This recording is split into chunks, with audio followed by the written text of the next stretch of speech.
Саламатсыңдар ма балалар? Нұрғиса Тілендиевтің ата толғауы екінші бөлімін өтетін боламыз. Мұқият қараңдар. Одан кейін жай темпте асықпай қарайтын боламыз.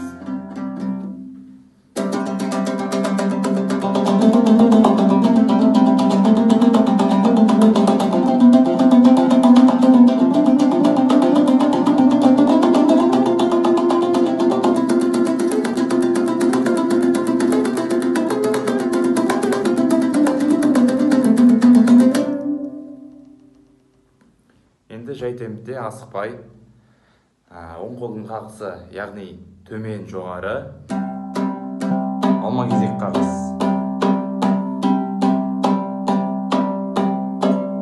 Сол қолда ауысады. 2 саусақ, 3, 2, 3, 1, 1, 1, 1, 3, 2, 1, 2, 1, 1, 1. Осы қайталанады.